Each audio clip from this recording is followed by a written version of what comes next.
আপনারা কি মেটা অ্যাডস প্রথম ৩-৪ দিন আগুন বরাবর চলে তারপরে হঠাৎ শেষ হয়ে যায়, রোয়াস অর্ধেকে নেমে যায়, পারচেস কমে যায়, তারপরে আপনার সিপিএম হাই হয়ে যায়, আর তখন আপনার মনে হয় হয়তো মেটা কোনো নতুন আবার আপডেট এনে আপনার অ্যাডস এর ১২টা বাজায় দিল? আসলে আসলে বিষয়টা এমন না। এই সমস্যার পেছনে একাধিক কারণ আছে, বাট আজকে আমরা আলোচনা করবো দ্য মেটা হানিমুন ট্র্যাপ নিয়ে। চলেন বুঝে নিই বিষয়টা, আসলে মেটা হানিমুন ট্র্যাপটা আসলে কি। মেটা অ্যাডস রান করার পর অ্যালগোরিদম প্রথম কয়েকদিন বুঝে নেওয়ার চেষ্টা করে যে আপনার অরিজিনাল অডিয়েন্সটা কে, কারা আপনার অ্যাডে সবচেয়ে ভালো রেসপন্স করতেছে, কারা অ্যাড টু কার্ট করতেছে, কারা পারচেস করতেছে, কারা বেশিক্ষণ ধরে স্ক্রল করতেছে মানে ইন্টারেস্টেড, কারা আপনার অ্যাডে ক্লিক করে লিঙ্কে ঢুকতেছে। তো এ সময় সেজন্য রেজাল্ট অনেক ভালো পাওয়া যায়, ৬, ৭, ৮, কখনো তার চেয়েও হয়তো অনেকে বেশি পায়।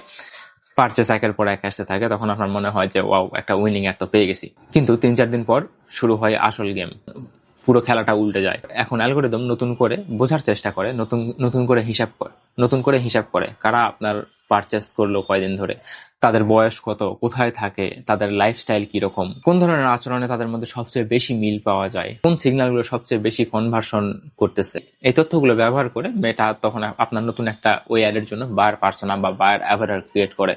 উদাহরণ দিলে বুঝবেন, আমার ধরেন আমি পাঞ্জাবি বিক্রি করি, এখন সবাই তো আর সেম পাঞ্জাবি কিনবে না। কারো সলিড পছন্দ, কারো এমব্রয়ডারি পছন্দ, কারো স্ট্রাইপের মধ্যে পছন্দ, কারো আবার আপনার কটন ছাড়া চলে না, কেউ আবার আপনার সবচেয়ে বেশি পছন্দ করে লিনেন কাপড়কে। আবার সবার বাজেটও ২,০০০ টাকা না, কেউ ৫০০ টাকায় কিনতে অভ্যস্ত, কেউ ৭০০ টাকায়, কেউ ১,০০০ টাকা, আবার কেউ ৩,০০০ টাকা নিজে পাঞ্জাবি কিনে না। এখন ধরেন আমার প্রথম ২০টা পারচেস আসছে আরবান ৩০ থেকে ৪৫ বছরের আরবান মিডল ক্লাস ফ্যামিলি যারা চাকরি বা ব্যবসা করে।